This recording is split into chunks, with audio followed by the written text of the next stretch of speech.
नमस्कार, पाठशाला की वीकेंड वाली एक्स्ट्रा क्लास में आप सभी का बहुत स्वागत। मैं हूं सुशांत सिन्हा। प्रधानमंत्री नरेंद्र मोदी जिन्होंने जिस गति शक्ति का संकल्प लिया, 2026 में उसी संकल्प से सिद्धि वाला साल रहने वाला है माना जा रहा है। पहाड़ों का सीना चीरकर निकलती ट्रेन हो या समंदर के बीचों बीच दौड़ती बुलेट की रफ्तार, अगले कुछ महीने में मोदी सरकार के 10 ऐसे मेगा प्रोजेक्ट्स पूरे होने जा रहे हैं जो पूरी दुनिया में भारत की धाक जमा देंगे। जो चीन अमेरिका के मुकाबले का प्रोजेक्ट है, ये प्रोजेक्ट्स न सिर्फ देश को और मजबूती से जोड़ेंगे बल्कि लाखों नौकरियां पैदा करेंगे, अर्थव्यवस्था को बूस्ट देंगे और भारत की आगे बढ़ने की रफ्तार में टॉप गियर लगाएंगे। वैसे भी भारत अब दुनिया के मंच पर चौथी बड़ी इकोनॉमी बन चुका है, लेकिन 2026 के शुरुआती महीनों में ही कुछ ऐसा होने जा रहा है जो देश के साथ दुनिया को भी चौंका देगा।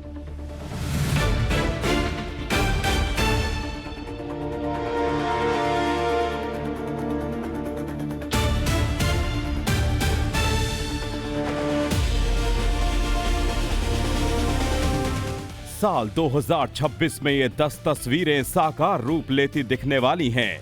ये 10 मेगा प्रोजेक्ट भारत के विकास की नई इबारत लिखने को तैयार हैं। काम लगभग पूरा हो चुका है या हो रहा है। एक एक करके हर महीने इनका इनॉग्रेशन होने वाला है। मोदी विजन और सरकार के एक्शन का डबल इंजन और तेज गति से दौड़ने वाला है। दिन गिनने शुरू कर दीजिए, क्योंकि बस एक साल बाद ही भारत अपनी पहली बुलेट ट्रेन चलाने वाला है। 7 साल से ज्यादा की तपस्या पूरी होने वाली है। 1,08,000 करोड़ से ज्यादा की लागत सार्थक होने वाली है। हजारों मजदूरों की दिन रात की मेहनत साकार होने वाली है। इंजीनियर्स, डिजाइनर्स, आर्किटेक्ट्स के लगातार प्रयास अपने लक्ष्य को प्राप्त करने वाले हैं। ये मोदी सरकार की दृढ़ इच्छा शक्ति का ही नतीजा है कि भारत अब बुलेट ट्रेन चलाने वाले देशों में शुमार होने वाला है। 2 घंटे 17 मिनट, मात्र 2 घंटे 17 मिनट में अहमदाबाद से मुंबई की 533 किलोमीटर लंबी दूरी तय होगी। और अगर ये सफर नॉन स्टॉप होता है तो मुंबई से अहमदाबाद पहुंचने में लगेंगे सिर्फ 178 मिनट। देश का पहला बुलेट ट्रेन प्रोजेक्ट मुंबई और अहमदाबाद के बीच बन रहा है। कौतूहलता है वो बुलेट ट्रेन के लिए भी, वो कब तक आ जाएगी? बुलेट का 2027 में आप सब अभी से टिकट खरीद दो। पहला सेक्शन है सूरत से बिलीमोरा ओपन होगा, उसके बाद में वापी से सूरत ओपन होगा, उसके बाद में वापी से अहमदाबाद ओपन होगा और उसके बाद में ठाणे से अहमदाबाद ओपन होगा, फिर मुंबई से अहमदाबाद होगा। ये 1 by 1 सीक्वेंस। बता सकते थे 2027 का? अगस्त 2026, 15 अगस्त 2027। तो बुलेट ट्रेन स्टेशन जो मुंबई के बीकेसी में बनकर तैयार हो रहा है, उसकी एक झलक आपको हम दिखाते हैं एक मॉडल के जरिए। आप देख सकते हैं कि इस वक्त हम मौजूद हैं बीकेसी में और यहाँ पर जो बुलेट ट्रेन स्टेशन बनकर तैयार हो रहा है वो हूबहू इसी तरह से नजर आएगा। यानी कि भारत की पहली जो ट्रेन है bullet train, Mumbai Ahmedabad high speed rail corridor, कुछ इस तरह से नजर आएगी। ये मुंबई का स्टेशन है। अब इसको हम समझाते हैं कि वो किस तर्ज पर तैयार हो रहा है, इसमें क्या खास चीजें होंगी। सबसे पहले आप नजर डालिए कि ये जो बुलेट ट्रेन स्टेशन है वो किस तरह से दिखेगी। ये पहली अंडरग्राउंड स्टेशन होने वाली है बीकेसी, यानी कि बांद्रा कुर्ला कॉम्प्लेक्स। करीब 32.5 मीटर इसकी गहराई है, मतलब 10 मंजिला इमारत जितनी ये इस गहराई होगी। इसके अलावा इसमें 6 प्लेटफॉर्म होंगे। हर एक प्लेटफॉर्म जो है वो 415 मीटर लंबा होगा। और खास बात इसमें यह भी है कि यहाँ पर आप देखिए कि किस तरह से ये जो मेट्रो स्टेशन है ILFS जो बनकर तैयार हो रही है, ये बुलेट ट्रेन स्टेशन को इंटीग्रेट करेगी। बुलेट ट्रेन का काम बुलेट की रफ्तार से आगे बढ़ रहा है। 30 नवंबर 2025 तक NHSRCL ने 508 किलोमीटर लंबे इस प्रोजेक्ट में 412 किलोमीटर में फाउंडेशन का काम पूरा कर लिया है। 405 किलोमीटर में पिलर्स, 344 किलोमीटर में गर्डर कास्टिंग और 330 किलोमीटर में गर्डर लॉन्चिंग का काम पूरा हो गया है। 330 किलोमीटर वाया डक्ट का काम पूरा कर लिया है। अब तक 17 नदी पुलों का निर्माण किया जा चुका है, वहीं 11 स्टील पुल भी बन गए।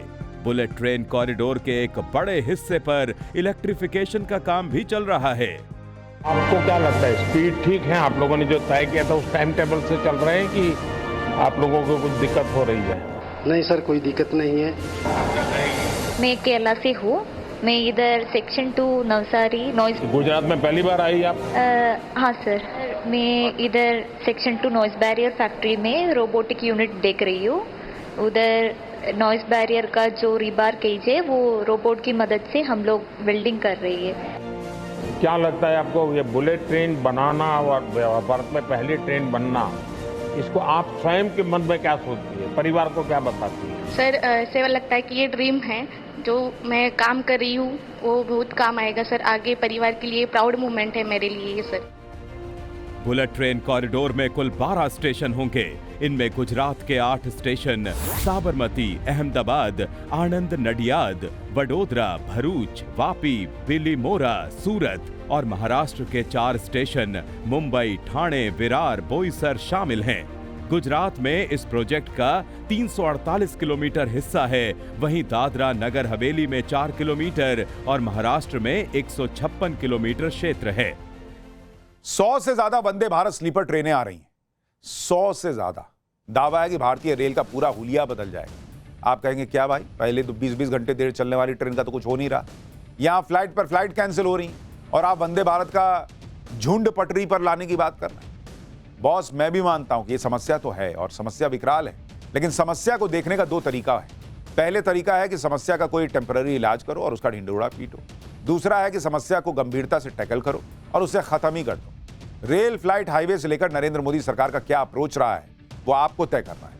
हम फिलहाल ये दिखा रहे हैं कि 2026 के 10 मेगा प्रोजेक्ट रेल में क्या गेम चेंजर होने वाला है। 180 की रफ्तार से आने वाली वंदे भारत बाकी रूट्स पर कब तक आ जाएगी?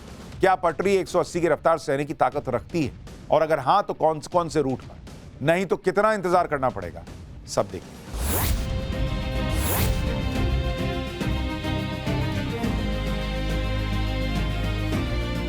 रेलवे सेफ्टी के कमिश्नर ने भी वंदे भारत स्लीपर की जांच कर ली है। 180 किलोमीटर प्रति घंटे की रफ्तार से दौड़ती ये ट्रेन कितनी स्मूथ है, इसे इस वीडियो से भी समझा जा सकता है। इतनी तेज स्पीड के बावजूद पानी की एक बूंद नीचे नहीं गिर रही। वंदे भारत स्लीपर, उसका कंप्लीट ट्रायल, टेस्टिंग, सर्टिफिकेशन पूरा हो गया और पहला रूट गुवाहाटी से कोलकाता माननीय प्रधानमंत्री श्री नरेंद्र मोदी जी आगामी कुछ ही दिनों में इस रूट पर पहली वंदे भारत स्लीपर को इनॉग्रेट करेंगे, फ्लैग ऑफ करेंगे। इसमें 3 AC में गुवाहाटी से हावड़ा का रहेगा 2300 रुपए, बहुत कंफर्टेबल है, विद फूड है कंप्लीट। और 2 AC का रहेगा करीब 3000 रुपीज, बहुत कंफर्टेबल है, बहुत मिडिल क्लास का ध्यान में रखते हुए किया गया है। फर्स्ट AC का 3600। Vande Bharat sleeper train AC first जो है वो सबसे ज्यादा प्रीमियम है और आरामदायक है। आप देखिए किस तरह से मैं इस कूप में एंट्री करती हूँ। यहाँ पर 2 पैसेंजर्स जो है वो ट्रैवल कर सकते हैं। इस तरह से आप अंदर जब कूप में एंट्री करते हैं, आप इन दरवाजों को इस तरह से लॉक कर लीजिए, तो यानी एक घर जैसा पूरा आराम जो है वो आपको यहाँ पर मिलेगा। अब आपको धीरे धीरे ये तस्वीरें हम आपको दिखाते हैं कि ऊपर आप देखिए कितना वेल डिजाइन है। यहाँ पे जो लाइट्स हैं वो लगाए गए हैं। इसके अलावा ये सबसे ज्यादा प्रीमियम और आरामदायक है क्योंकि भारतीय रेलवे ने सबसे उन्नत और long distance overnight high speed sleeper सेवा का ये बहुत बड़ा एक हिस्सा है, जिसमें पारंपरिक ट्रेनों की तुलना में यहाँ पर बहुत ही बेहतर सुविधाएं जो है वो दी गई हैं। ये छोटा केबिन जो आप देख रहे हैं, इसमें सबसे ज्यादा जिन लोगों को प्राइवेसी चाहिए होता है उनके लिए बहुत ही बेस्ट ऑप्शन होगा। बर्थ आप देखिए कि यहाँ पर जो कुशनिंग की गई है वो काफी अच्छी है, पहले से सीट्स और भी ज्यादा चौड़े हैं, आरामदायक है। हर बर्थ पर आप देखिए कि किस तरह से चार्जिंग सिस्टम जो है वो आपको यहाँ पर नजर आ रहा होगा। रेलवे सूत्रों के अनुसार ये ट्रेन हफ्ते में 6 दिन नियमित रूप से चलाई जाएगी। वंदे भारत स्लीपर ट्रेन सिर्फ एक नई ट्रेन नहीं बल्कि भारतीय रेल के भविष्य की झलक है। नए साल में जब ये ट्रेन पटरी पर उतरेगी तब दिल्ली से हावड़ा का सफर सिर्फ एक यात्रा नहीं बल्कि एक यादगार अनुभव बनेगा।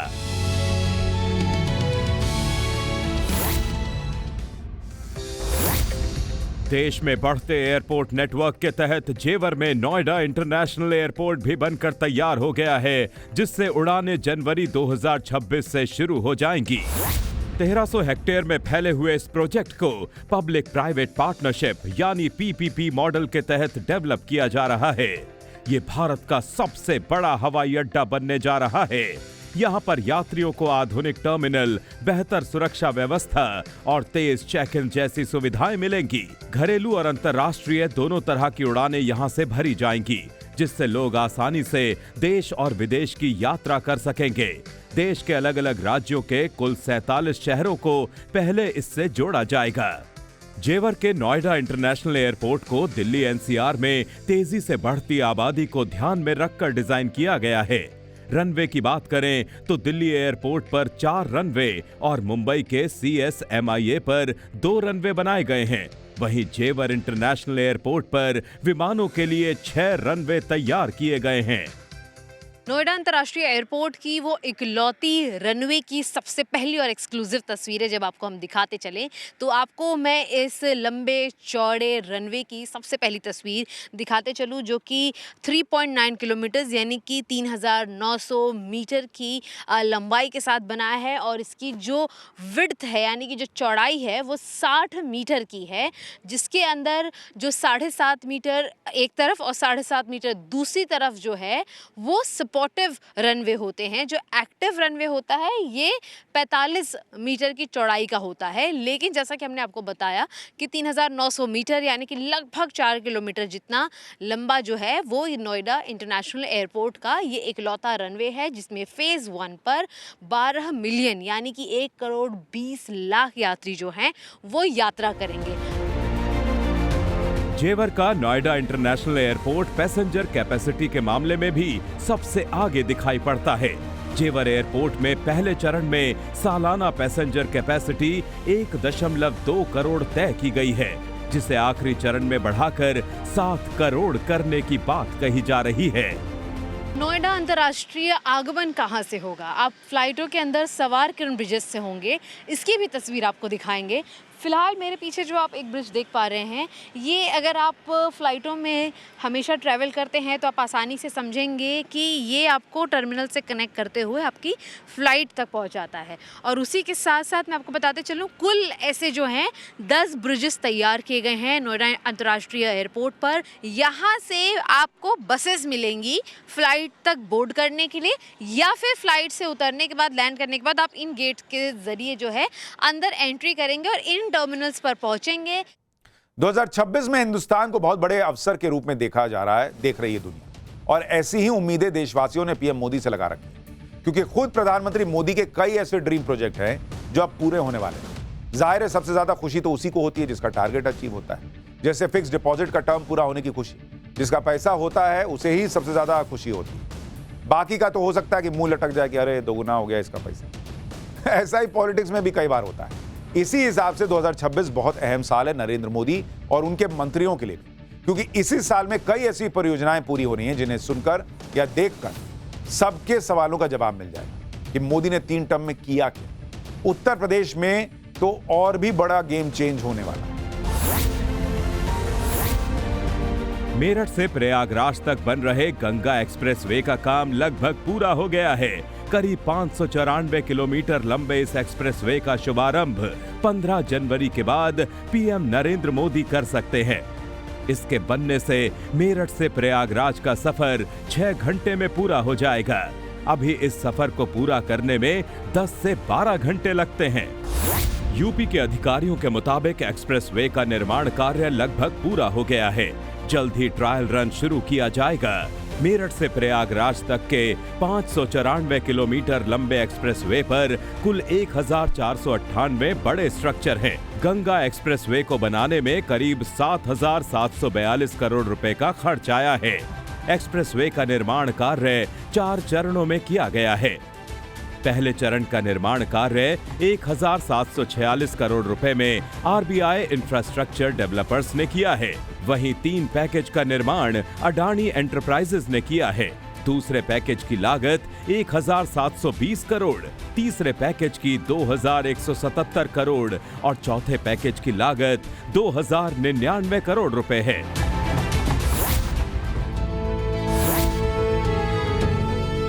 देश का दूसरा सबसे लंबा पुल यूपी के प्रयागराज में बनकर तैयार हो रहा है। प्रयागराज में गंगा नदी पर बन रहे 6 लेन पुल का काम तेजी से चल रहा है। हाल ही में 200 टन का एक सेगमेंट स्थापित किया गया। 1947 करोड़ रुपए की लागत से बन रहे इस 9.9 किलोमीटर लंबे पुल का 85% से अधिक निर्माण पूरा हो चुका है।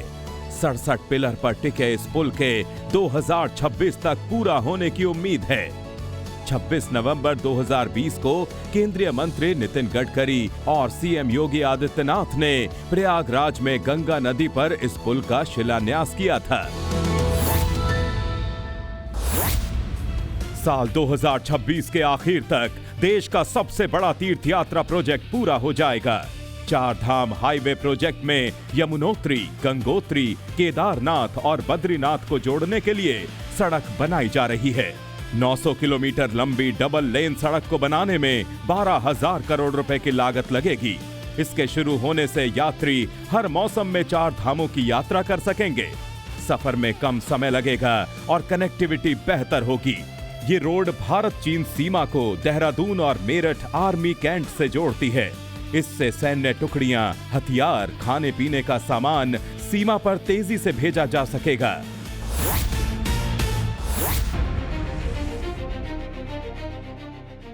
भारतमाला योजना के तहत बना दिल्ली देहरादून एक्सप्रेसवे दिल्ली, उत्तर प्रदेश और उत्तराखंड को जोड़ेगा। 15 जनवरी से इसे जनता के लिए ट्रायल के तौर पर खोल दिया जाएगा। उसके बाद प्रधानमंत्री नरेंद्र मोदी विधिवत लोकार्पण करेंगे। नई दिल्ली के अधिकारियों द्वारा दिल्ली से देहरादून तक पूरे मार्ग का निरीक्षण किया जाएगा। निरीक्षण के बाद प्रधानमंत्री नरेंद्र मोदी द्वारा एक्सप्रेसवे का लोकार्पण किया जाएगा। दिल्ली देहरादून एक्सप्रेसवे 3 राज्यों के लिए वरदान साबित होगा। खासकर उत्तराखंड जाने वाले पर्यटकों को भी ये ट्रैफिक जाम से बचाएगा। पश्चिमी उत्तर प्रदेश के गाजियाबाद, बागपत, मुजफ्फरनगर, शामली और सहारनपुर जिलों को जोड़ने वाला ये एक्सप्रेसवे हाईवे व एक्सप्रेसवे मार्गों की बेहतर कनेक्टिविटी प्रदान करने वाला एक अहम आर्थिक गलियारा है। दिल्ली देहरादून एक्सप्रेसवे की लागत लगभग 13,000 करोड़ रुपए आई है। 210 किलोमीटर लंबे एक्सप्रेसवे का काम 5 साल में पूरा हुआ है। दिल्ली से बागपत तक का 31 किलोमीटर का हिस्सा खोला जा चुका है। दिल्ली देहरादून एक्सप्रेसवे से उत्तराखंड की राजधानी तक आवाजाही का समय घटकर आधा रह जाएगा। एक्सप्रेसवे के पूरी तरह चालू होने के बाद दिल्ली से देहरादून का सफर 5 से 6 घंटे के बजाय सिर्फ 2.5 से 3 घंटे लगभग 150 मिनट में पूरा होगा, जबकि पहले इस रास्ते पर 5 से 6 घंटे लगते थे।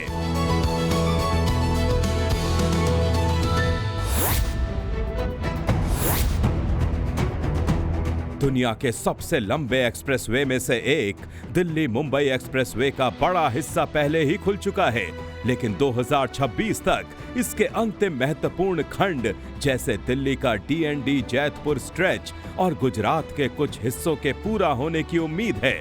1350 किलोमीटर लंबा ये मार्ग दिल्ली और मुंबई के बीच की दूरी को 12 घंटे में समेट देगा। ये एक्सप्रेसवे हरियाणा, राजस्थान, मध्य प्रदेश और गुजरात के आर्थिक रूप से पिछड़े जिलों को सीधे देश की 2 बड़ी राजधानियों से जोड़ेगा, जिससे लॉजिस्टिक्स हब और वेयर हाउसिंग को बढ़ावा मिलेगा।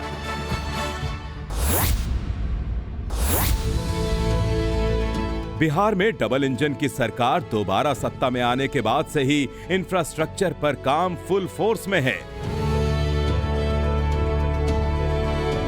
इसी के तहत दानापुर बीहटा एलिवेटेड कॉरिडोर भी सितंबर 2026 में पूरा कर लिया जाएगा। दानापुर बीहटा एलिवेटेड रोड राजधानी पटना की सबसे महत्वपूर्ण सड़क परियोजनाओं में से एक है। इससे पटना को हाई कनेक्टिविटी मिल सकेगी। दानापुर की करीब 2.5 लाख आबादी और बिहटा की करीब 3 लाख की आबादी को इस एलिवेटेड रोड के बनने से फायदा मिलेगा। एआई से पूछो, गूगल सर्च की जगह एआई तेजी से टेक ओवर करता जा रहा है। आज की डिजिटल दुनिया में रफ्तार की सबसे बड़ी ताकत है। इसी विजन को साकार करने के लिए नरेंद्र मोदी सरकार के सबसे बड़े गेम चेंजर प्रोजेक्ट की रिपोर्ट क्या है। टेक्नोलॉजी का महामार्ग NHAI अपनी सहायक company national highways logistics management limited के साथ मिलकर नेशनल हाईवेज के किनारे लगभग 10,000 किलोमीटर का फाइबर ऑप्टिक नेटवर्क बिछाने की योजना बना रहा है, जिसे डिजिटल हाईवे कहा जा रहा है। इस योजना की प्रोग्रेस रिपोर्ट क्या है? क्या सच में अब गांव में छोटे शहरों में भी एक क्लिक में वीडियो डाउनलोड हो जाएगा? और क्या क्या होगा, खुद देखिए। मैंने लिखा था, American president John F Kennedy का एक सेंटेंस लिखा था कि American roads are not good because America is rich, but America is rich because American roads are good.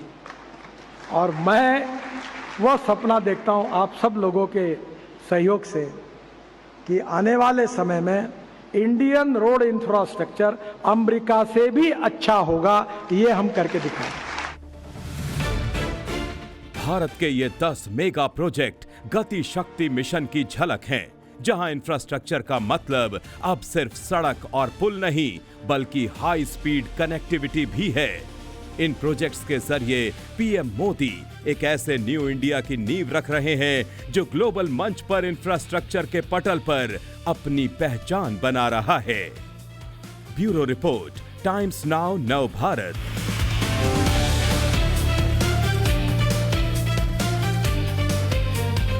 पाठशाला की एक्स्ट्रा क्लास में अब एक और चैप्टर, जिसके मेन कैरेक्टर असदुद्दीन ओवैसी हैं।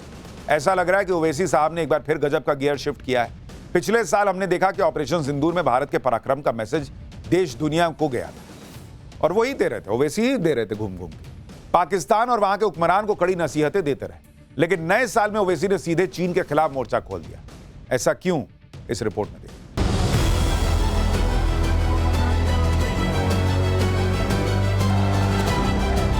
बांग्लादेश बांग्लादेश, अरे कई का बांग्लादेश।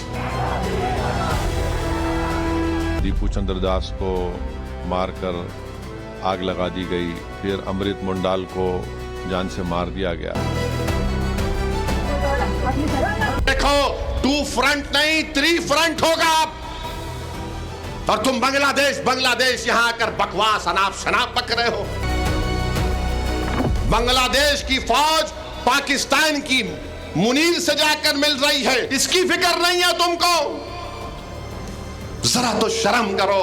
मैंने पार्लियामेंट में खड़े होकर कहा था कि बांग्लादेश की हमारे हिंदू भाई बहनों की मंदिरों का तहफ्फुज़ होना चाहिए। हैदराबादी भाईजान असदुद्दीन ओवैसी अब सिर्फ बयान नहीं दे रहे हैं, वो खुली चुनौती दे रहे हैं, वो भी सीधे मोदी सरकार को। कभी ओवैसी बांग्लादेश में हिंदुओं की लिंचिंग पर भड़क कर कहते हैं सरकार बताए क्या कर रही है, तो कभी सियासी मंच से पाकिस्तान को ललकारते हुए सवाल उछालते हैं 26/11 और पहलगाम के गुनहगार दहशतगर्दों को भारत पकड़कर क्यों नहीं लाता। चाहे वो मसूद अजहर हो या फिर लश्कर तैयबा का वो जालिम शैतान हो, मोदी जी 56 इंच का सीना है तो भिजा कर उठा कर। ढाका से इस्लामाबाद तक ओवैसी के चैलेंज की रेंज लंबी है, लहजा तल्ख है और निशाना सीधे मोदी सरकार की नीतियों पर। सब कुछ आपको दिखाएंगे और सुनाएंगे भी। ओवैसी के इस ढाका चैलेंज को मोदी सरकार ने किस तरह ताल ठोक कर कबूल किया, वो भी आपको बताएंगे।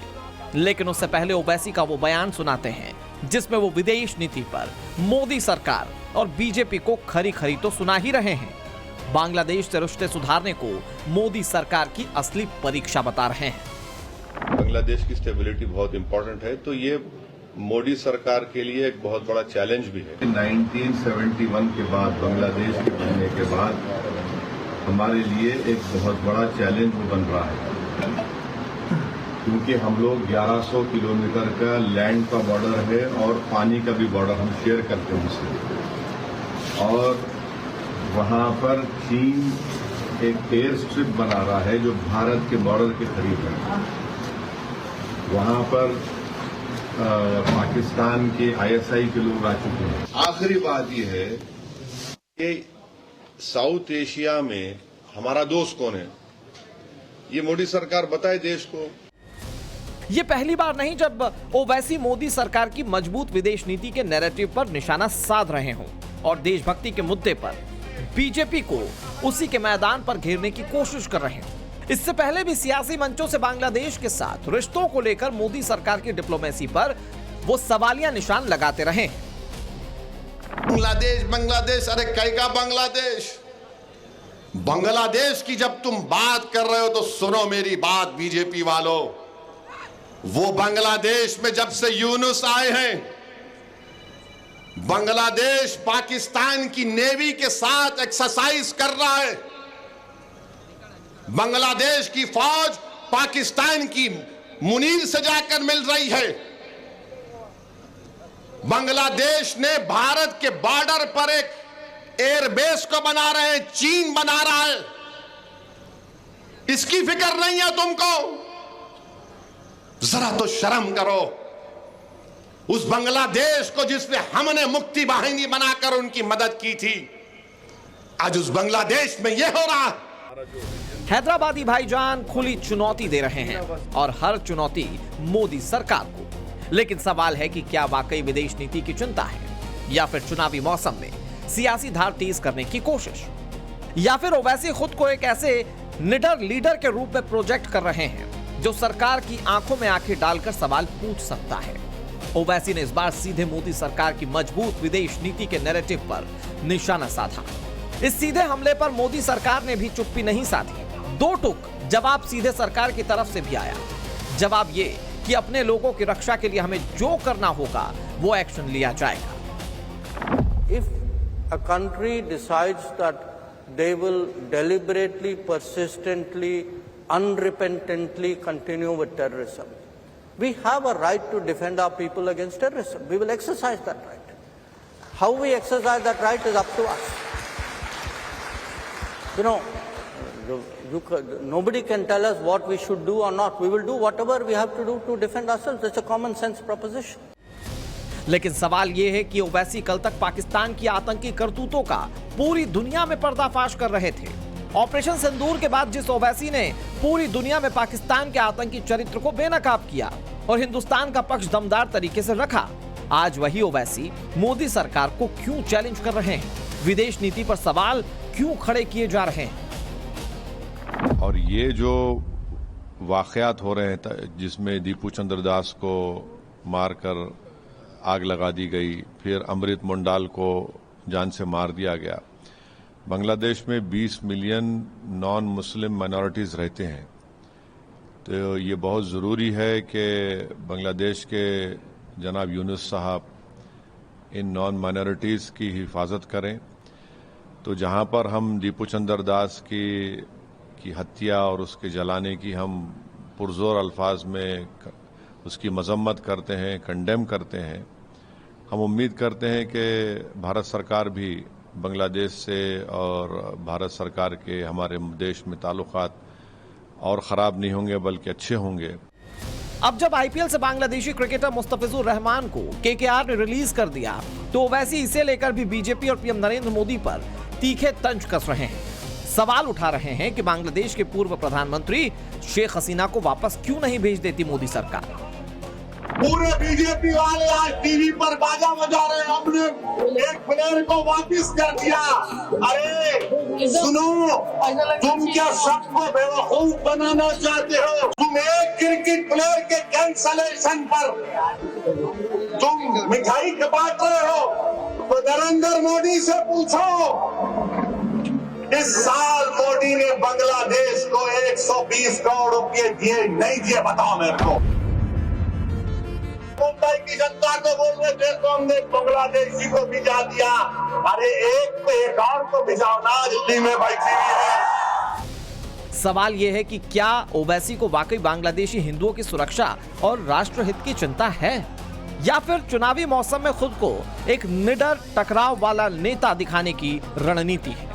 इन सवालों के जवाब खुद ओवैसी के बयानों से ही साफ हो जाते हैं, जिसमें वो अपने पुराने ट्रैक रिकॉर्ड पर दिख जाते हैं। भारत कि सबसे मजलूम अगर कोई अकलियत है तो मुसलमान है, किसी से नाइंसाफी की जाती है तो मुसलमान है। ये तमाम नहीं चाहते कि तुम्हारे दिल में जो तकलीफ है तुम्हारी जबान पर आ जाए। ना पाकिस्तान जाएंगे, ना भारत को कमजोर होने देंगे। मुझे भी मोम का समझ रहे हो क्या? तुम्हारी लौ से ये लोहा पिघल नहीं सकता।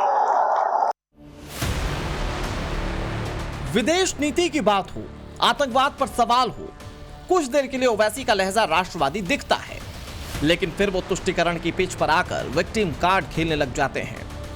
हिंदुस्तान में मुसलमानों को मजलूम बताने की पुरानी लाइन पर लौट आते हैं। कि सबसे मजलूम अगर कोई अकलियत है तो मुसलमान है, किसी से नाइंसाफी की जाती है तो मुसलमान है, किसी के बच्चे स्कूल में नहीं पढ़ते तो मुसलमानों के बच्चे स्कूल में नहीं पढ़ते, किसी को अगर हुकूमत के जुल्म का शिकार होना पड़ता है तो मुसलमान होता है। आप कान खोल कर सुन लो, मुसलमानों की सियासी लीडरशिप बनेगी इंशाअल्लाह ताला। ये तमाम नहीं चाहते कि तुम्हारे दिल में जो तकलीफ है तुम्हारी जबान पर आ जाए। ये कभी नहीं चाहते कि तुम्हारे जो ख्वाब है उसको पूरा किया जाए। ये कभी नहीं चाहते कि तुमको साथ लाकर खड़ा किया जाए। ये कभी नहीं चाहते कि तुमको लीडर बनाया जाए। मजलिस का पैगाम ये है कि तुम साथ भी खड़े हो गए, तुम आंख में आंख डालकर जमहूरी तरीके से अपनी लड़ाई को लड़ोगे।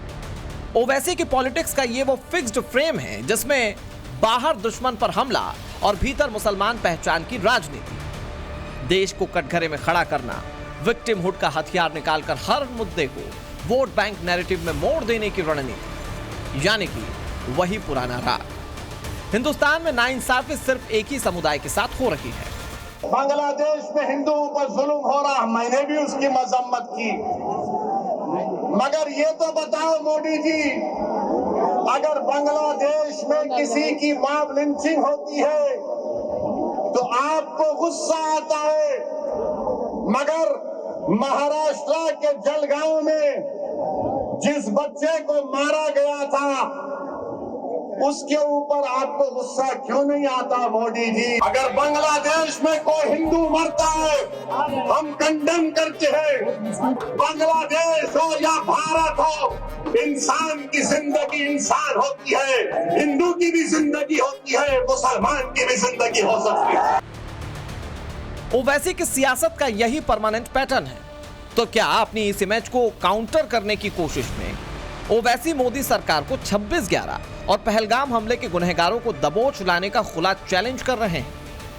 तंज कस रहे हैं कि जब ट्रंप वेनेजुएला के राष्ट्रपति को उठाकर अमेरिका ला सकते हैं तो 56 इंच के सीने वाले मोदी जी लश्कर तैयबा के सरगना हाफिज और मसूद को दबोच कर भारत ट्रंप अपनी फौज को भेजाकर वेनेजुएला से कदमी को उठा सकता है। जब सऊदी अरब यमन में मुखल्ला के पोर्ट पर बमबारी कर सकता है, मोदी जी हम आपको कह रहे हैं, आप पाकिस्तान में भिजवाकर जो मुंबई की सड़कों पर साजिश करने वाले इनके जालिम लोग हैं, चाहे वो मसूद अजहर हो या फिर लश्कर तैयबा का वो जालिम शैतान हो, मोदी जी 56 इंच का सीना है तो भिजा कर उठा कर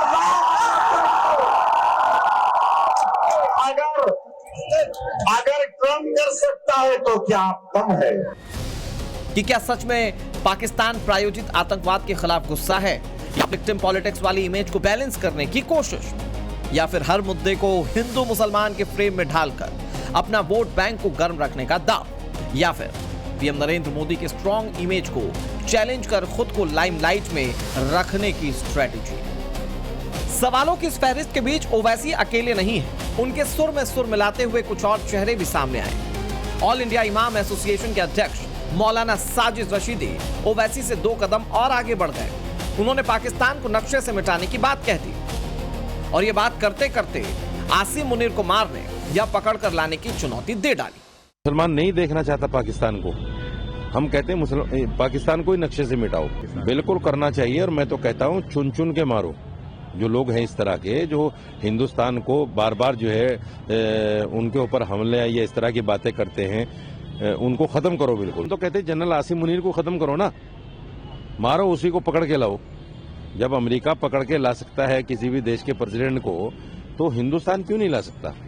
हम भी तो विश्व गुरु हैं।